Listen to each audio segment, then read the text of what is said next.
Bonjour, trouver de l'eau avec la baguette du sourcier, avec un pendule, est-ce occulte?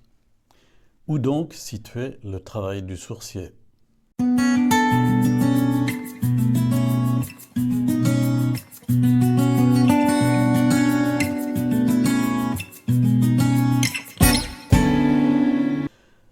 Je me suis longtemps posé la question et plus j'avance en âge, plus je pense que la posture du sourcier est une posture divinatoire. Je suis de plus en plus convaincu qu'un pouvoir divinatoire est à la source, si l'on peut dire, du travail du sourcier. Évidemment, pour arriver à cette conclusion, il faut pouvoir explorer pour chaque personne deux pistes. La première, c'est celle des antécédents familiaux, c'est-à-dire que s'agit-il chez la personne qui a ce don de trouver de l'eau, d'une queue de comète, si l'on peut dire, d'une queue de comète, d'un pouvoir divinatoire qui aurait été présent précédemment dans la famille? Y a-t-il une transmission familiale? Y a-t-il une sensibilité médiumnique divinatoire qui est d'origine familiale? Car il s'agit bien de sensibilité divinatoire, puisqu'on peut trouver autre chose qu'une source ou que de l'eau. Et précisément la deuxième question, c'est celle-ci. Quelle est l'étendue des pouvoirs divinatoires de la personne qui manie la baguette de coudrier ou le pendule? Autrement dit, celui qui trouve de l'eau sur le terrain, peut-il trouver aussi d'autres choses, c'est-à-dire un objet perdu, une personne disparue, à partir d'une photo ou encore sur un plan, etc. Vous voyez. Donc on va explorer un petit peu en profondeur cette question parce qu'elle est récurrente. Beaucoup de gens se la posent, me la posent, et on va partir, si vous voulez, dans cette réflexion de la question de la radiesthésie, parce qu'il y a plusieurs formes différentes de radiesthésie. La première forme, c'est ce qu'on pourrait appeler la radiesthésie magnétique, c'est-à-dire le fait de pouvoir trouver de l'eau. On ne sait pas vraiment expliquer scientifiquement, si j'ose dire, le phénomène. Est-ce qu'il est déclenché par la variation du champ magnétique due à une fracture géologique en profondeur par où l'eau s'infiltre? On patauge, c'est le cas de le dire, on patauge dans la recherche d'explications valables. Le phénomène est-il occulte?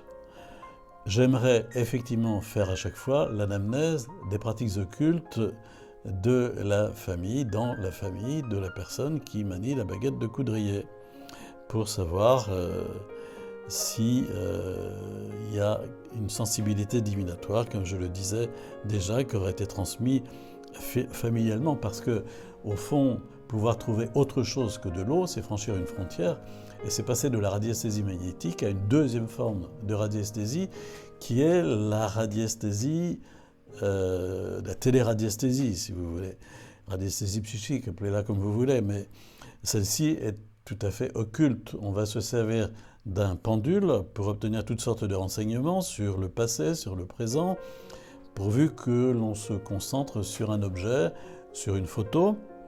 Certains utilisent même le pendule pour localiser une maladie, établir un diagnostic, c'est ce qu'on pourrait appeler la cryptesthésie sensorielle. Et au cours d'une rencontre avec un radiesthésiste, si les renseignements fournis sont tout à fait exacts, alors on peut se dire qu'il y a intrusion dans le subconscient du consultant grâce à des pouvoirs occultes. Évidemment, il faut se dire aussi qu'autrefois, le pendule se trouvait, ainsi que les autres objets divinatoires, dans l'arrière-boutique de magasins spécialisés, et qu'aujourd'hui, on le trouve dans toutes les grandes librairies, tous les espaces culturels, entre guillemets, on le trouve en vente tout à fait couramment. Il faut conseiller, si je me permets cette parenthèse, de ne jamais se servir d'un pendule. Parce que le simple fait de s'amuser en pensant qu'un pendule puisse formuler une réponse positive ou une réponse négative à une question précise, d'une part, c'est une attitude de crédulité, évidemment, et d'autre part, c'est une porte ouverte vers un glissement, vers une troisième forme de radiesthésie qui pourrait être la radiesthésie spirite. Alors on va citer le nom d'un défunt, le dialogue se poursuit à travers une table alphabétique, le pendule va désigner les lettres dont l'assemblage va former des mots et est censé constituer la réponse du défunt interpellé. C'est une forme de spiritisme qui met en œuvre le pendule. L'application spirit de la radiesthésie montre bien qu'elle a un caractère périlleux et condamnable. Autant la radiesthésie spirit est assimilable à du spiritisme, autant les deux premières, la radiesthésie magnétique et la téléradiesthésie, ne sont séparées l'une de l'autre que par, au fond, l'épaisseur d'une feuille de papier à cigarette, ou nous dirons ici une feuille de papier Bible. Eh bien, on voit bien alors qu'il peut y avoir communication de l'un à l'autre, et l'utilisation du pendule qui se substitue aux baguettes de coudrier est aussi un indice important.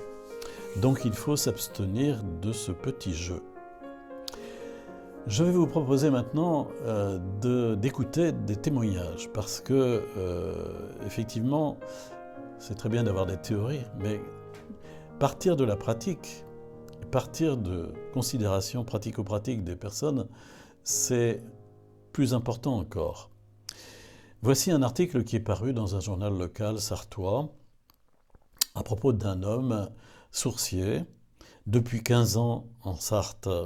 Il trouve de l'eau avec sa baguette de noisetier, et comme la sécheresse est un peu plus présente chaque année, il fait comprendre aux gens que la ressource en eau va être un bien précieux, donc il sait qu'il a de longues années d'activité devant lui. Alors, sourcier, c'est une activité vieille comme le monde, mais pourtant méconnue. Cet homme dit que pour lui, il n'y a pas de magie. Ce n'est pas d'ailleurs son métier, pour lui c'est une passion. Et il a 49 ans au moment où l'article est écrit, et cet homme a eu plusieurs vies professionnelles. Originaire du Mans, il s'est d'abord engagé dans l'armée, dans les télétransmissions pendant 10 ans. J'avais envie de voir des choses. J'ai beaucoup voyagé, en Afrique notamment, et j'ai vu la misère. De retour en Sarthe, il devient électricien de métier, pour lequel il avait fait des études d'ailleurs. Et à 40 ans, licencié économique, il s'interroge et change totalement de voie pour préférer les espaces verts. Je suis proche de la nature, dit-il, et je suis devenu jardinier paysagiste. Entre-temps, il est devenu aussi sourcier, un peu par hasard. Il y a 15 ans, à l'occasion d'un repas un dimanche avec ses parents et ses grands-parents, il a demandé ce que faisaient ses aïeux et son grand-père lui a raconté alors l'histoire de son oncle décédé qui était sourcier. Il avait une montre à gousset et ses aiguilles s'affolaient quand il passait au-dessus d'une source. Mais, dit son père, il est décédé sans transmettre.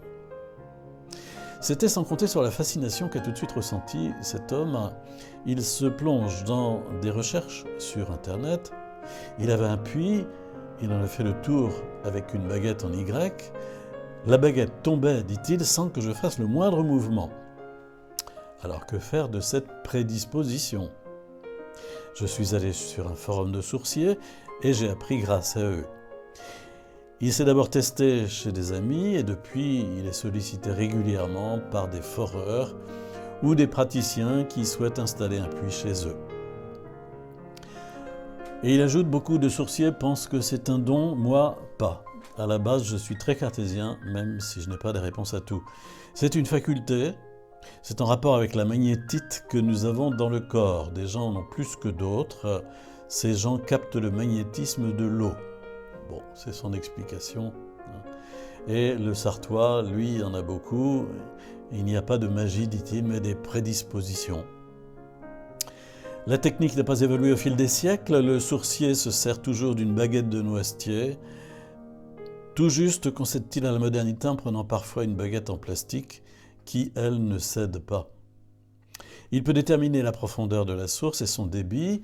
Il explique aussi trouver de l'eau sur un plan à l'aide d'un pendule. Mais là, il peine à trouver une explication cartésienne. Et pour cause. Le Sartois n'a pas constaté d'impact de la sécheresse sur les sources en sous-sol. Il y a toujours autant d'eau sous terre, mais la recherche se fait moins facilement, dit-il. Il le sait, l'eau dans un futur proche va devenir une denrée rare. Alors aux personnes qui le contactent pour en trouver sur leur chemin, il ne manque pas de leur passer le message. En plus, c'est un sourcier 2.0. Il s'est créé une page sur Facebook. Ça fonctionne aussi, dit-il, par le bouche à oreille. Aujourd'hui, il pense déjà à transmettre son savoir à son fils de 9 ans. Et il ajoute, il a aussi cette faculté. Nous sommes allés en duo à Mayenne il y a 2 semaines. Il a trouvé de l'eau avec papa. Plutôt fier, il tempère. Il en fera ce qu'il voudra, mais ce sera transmis. Voilà le récit de cet article dans un journal local de la Sarthe. Brièvement, une petite analyse, si vous voulez bien, parce que cet article journalistique est intéressant à plus d'un titre. Cet homme affirme 2 choses importantes. La première, c'est qu'il peut trouver de l'eau sur un plan, et donc à distance. Il ne s'agit plus ici de recherche sur le terrain, mais de médiumnité, de divination. On est donc dans une compromission avec l'occulte. La deuxième chose qu'il nous apprend, c'est que sa prédisposition, comme il le dit, en fait, peut être analysée comme un lien occulte de transmission familiale, puisqu'il y a une trace dans la famille, sans doute d'ailleurs d'autres traces qu'il ignore. Et cette trace, c'est un grand-oncle qui est sourcier, il ne dit pas de quel côté de la famille, mais le lien occulte, on le voit, comme un fil à la patte, continue à serpenter dans la famille, puisque son propre fils de 9 ans est capable également de trouver de l'eau.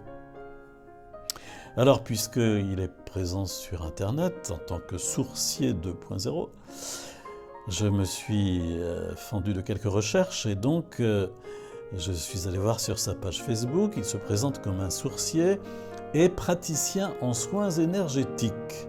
Ah, ceci est très intéressant parce qu'on y apprend qu'il pratique les soins énergétiques Lao-Chi. Mais aussi, quand on lit bien, magnétisme pur pour soulager diverses douleurs de brûlure, virgule, brûlure suite au traitement de chimiothérapie, virgule, douleur musculaire, virgule, cicatrisation, soins à distance ou en présentiel, précise-t-il. Soins Lao-Chi 13e octave pour réaligner des chakras, ouverture des chakras, atténuation des peurs, angoisses, soulagement du corps, de l'esprit, entre parenthèses soins à distance, une deuxième fois, travail sur vos blessures d'enfance, trahison, rejet, abandon, humiliation, injustice, blessures d'enfance qui vous freinent dans votre développement d'adulte en présentiel ou par téléphone, troisième fois. Donc, on voit ici très bien en allant sur sa page Facebook que la sorcellerie est mélangée avec le magnétisme et l'énergétique occulte.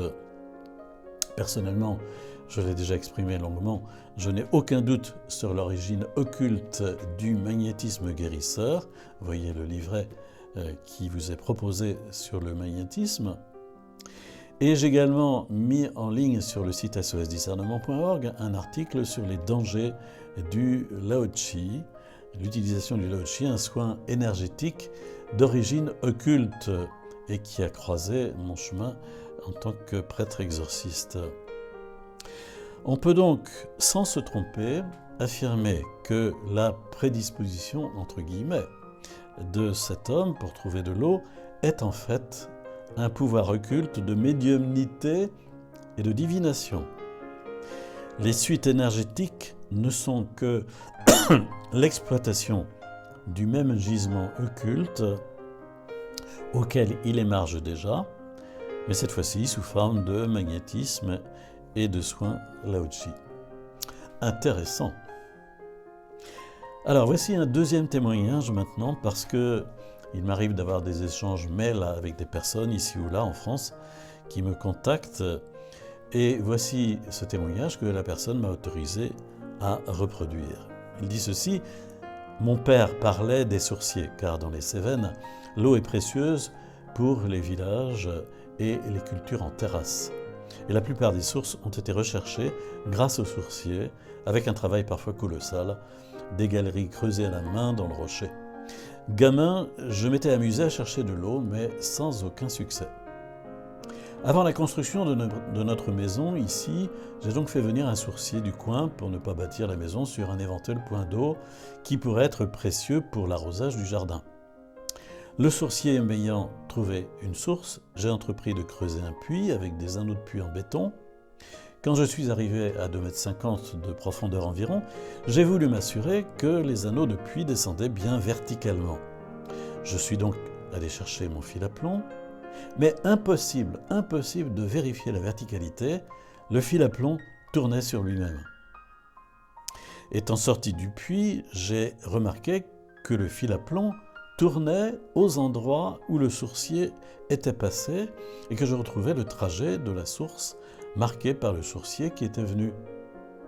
Étonné de cela, je me suis essayé, dit-il, pour contrôler le trajet des nombreuses sources dans le hameau où habitaient mes parents, et ce, avec succès. Mes parents m'ayant expliqué ce qu'avait fait le sourcier et foreur, qui était venu à côté chez une personne de la famille également, j'ai essayé cette technique pour indiquer la profondeur. Autant de clous dans la main que de mètres pour la bonne profondeur. L'objet quelconque, un caillou, un écrou, un trousseau de clés, suspendu, s'arrêtait de tourner lorsque c'était la bonne profondeur. Pour le débit, selon la grosseur du morceau de bois, le pendule s'arrêtait ou non. Et ça marchait. Je me suis donc amusé à chercher de l'eau pour des amis et pour une autre personne de la famille dans le sud de la France. Comme je ne pouvais pas rester sur place, il m'envoyait des photos au fur et à mesure qu'il creusait et je recherchais à partir des photos.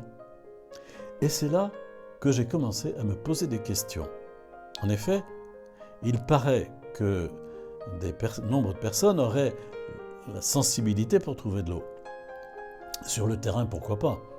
Il y a bien des personnes très sensibles aux ondes électriques ou autres. Mais comment se faisait-il que sur une photo, sur un plan cadastral d'un terrain situé à des centaines de kilomètres, je puisse indiquer le trajet d'une source?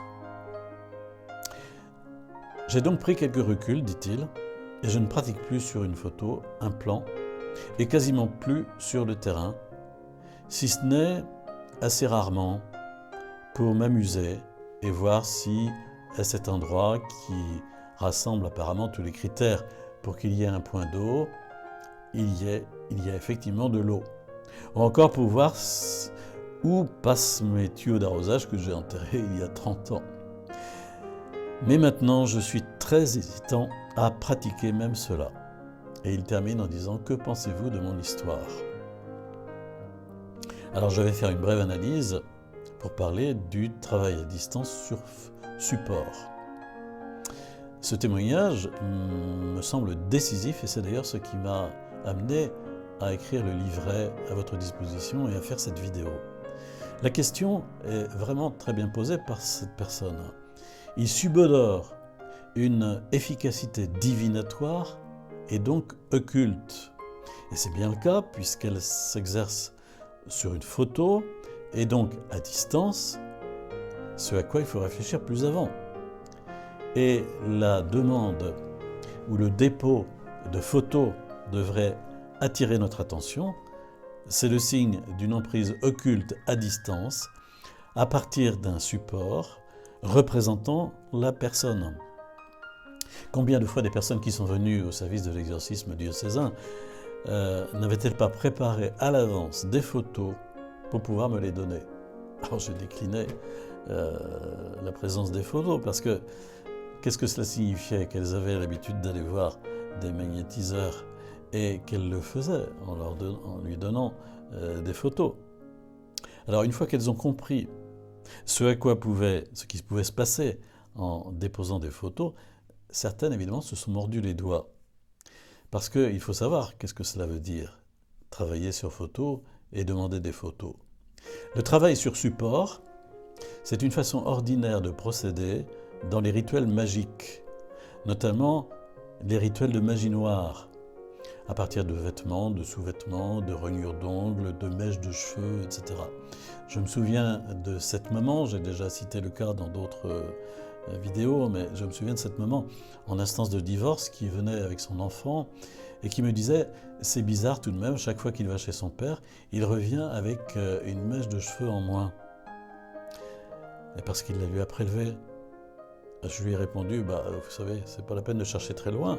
C'est pour pouvoir demander des rituels de magie sur lui et sur vous. J'ai reçu aussi, l'une ou l'autre fois, des témoignages de ce qui peut se passer à l'occasion d'une fête familiale, où des personnes réputées pour être engagées dans l'occultisme en profitent pour prendre des photos avec leur téléphone de personnes qu'elles veulent cibler, pour pouvoir travailler ensuite sur ces photos. Alors peut-être hésiterez-vous la prochaine fois à laisser votre photo ou à envoyer des photos. Le magnétisme guérisseur à distance sur support photo, est courant. Il est intéressant de lire ce qu'écrivent les magnétiseurs sur les processus mis en œuvre. Je cite l'un d'entre eux qui dit « La visualisation sur photo agit comme un fil avec une flèche qui atteint sa cible. Les deux sont reliés. Aucun magnétiseur à distance ne peut projeter son magnétisme, son énergie, tant que la personne n'est pas visualisée. C'est bien évidemment là qu'intervient le pouvoir de concentration et la puissance du magnétisme par un transfert d'énergie. » Une troisième réflexion que nous allons faire maintenant, c'est tout de même de nous poser la question, mais enfin, est-ce qu'il n'y aurait pas quand même une bonne radiesthésie? Parce que quand on rentre un petit peu dans les méandres de l'histoire de la radiesthésie, on s'aperçoit que de nombreux prêtres ont été radiesthésistes. Ça peut paraître surprenant de nos jours, parce qu'on imagine mal un prêtre sortir de sa poche son pendule ou de ses bagages une baguette de sourcier. Mais on s'aperçoit en cherchant dans l'histoire que les hommes d'église ont un rapport très fort à la radiesthésie.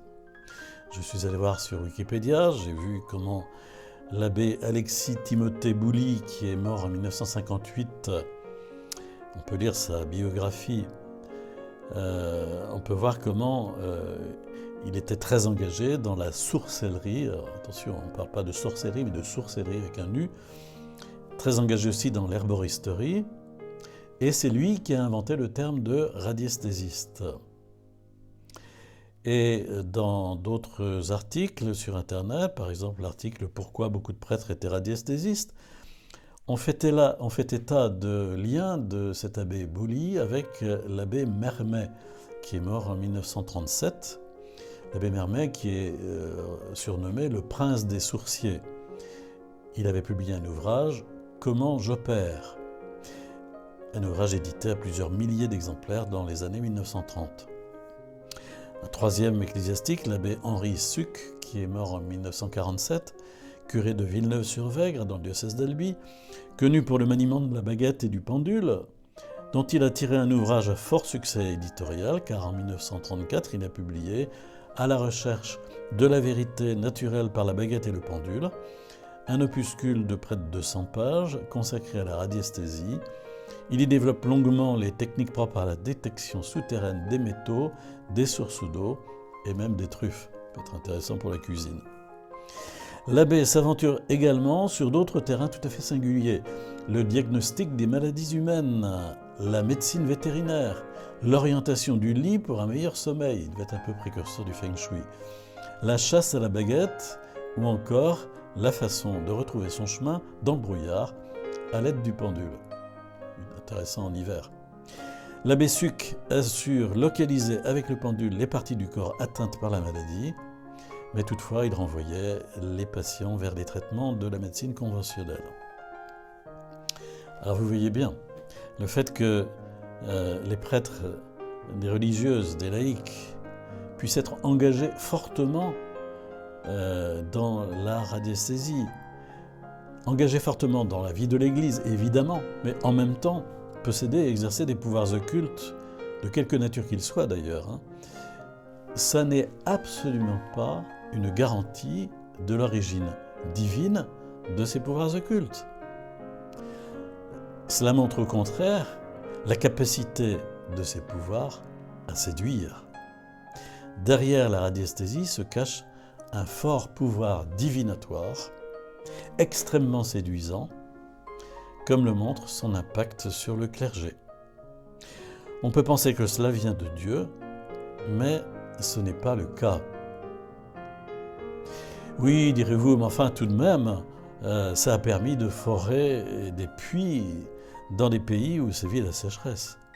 Et là, je voudrais faire référence à un prêtre angevin que j'avais découvert il y a peut-être une quinzaine d'années. À l'époque, il avait 85 ans. L'abbé Alexandre Perrault, un vrai sourcier qui avait étudié les courants d'eau sous les mégalithes et les églises. Et il affirme à propos des clochers en vrille, vous savez, les clochers tors en Anjou, de 5 églises du Baugeois qui font monter leurs flèches vers le ciel en vrille. Il affirme ceci: ce n'est pas un caprice de bâtisseur, mais bien une force tellurique qui vrille la charpente lorsque plusieurs courants d'eau se croisent sous l'édifice. Je lui laisse la responsabilité de son affirmation.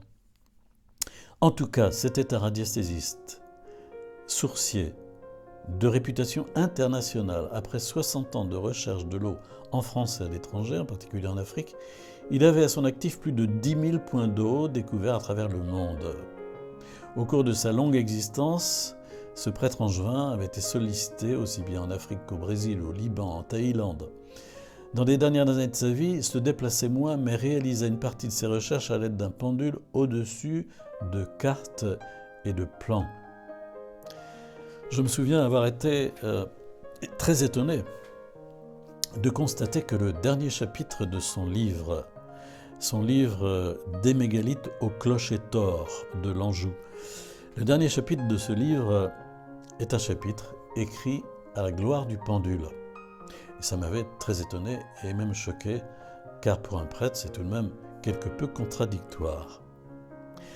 Alors, le fait qu'il ait pu aider de nombreux villages à avoir de l'eau à portée de main ne supprime pas la nécessité de se poser la question de savoir si le moyen employé ne serait pas problématique.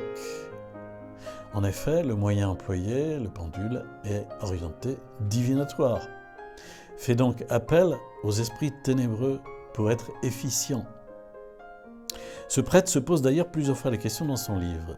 Je le cite: « Il est déjà mystérieux lorsque le sorcier est sur place, mais quelle explication donner lorsque la recherche se fait sur plan ?»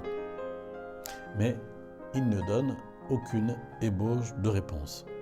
C'est tout de même un peu court comme réponse à ce questionnement important. Je terminerai en citant un cas. J'ai rencontré une personne issue d'une lignée de sorciers. Et ça montre bien comment ce type de pouvoir divinatoire de sorcellerie peut s'avérer très nocif dans une famille. Le grand-père de cette personne était puisatier et sourcier. Il s'est suicidé. Son père était aussi puisatier et sourcier. Dans sa pratique de la baguette de coudrier, il ne se trompait jamais. Il a été consulté par des grandes entreprises, en particulier des entreprises d'autoroute. Et son père lui avait appris le pendule. Elle-même manie aisément la baguette de coudrier pour trouver des sources sans problème, en comptant 1, 2, 3, etc. 1, 2, 3 tours de pendule pour trouver la profondeur exacte à laquelle forer. Eh bien, on est dans la divination, dans l'appel aux esprits. Et elle fait aussi du spiritisme, elle fait aussi de la cartomancie, elle a pensé à s'installer. Elle a donc une forte capacité de médiumnité divinatoire. Tout au long de sa vie, elle a été élevée dans une culture magique. Du côté de la famille de sa maman, le frère de sa grand-mère était probablement sorcier. On a trouvé chez lui de nombreux livres de sorcellerie. Elle a perdu un frère à l'armée à 20 ans. Elle-même a déclenché un cancer alors qu'elle avait moins de 30 ans. Son frère aîné s'est suicidé à la même date que son grand-père. L'un des enfants de ce frère a repris l'activité de puisatier-sourcier et avec ce neveu, on est à la 4e génération connue de sourciers.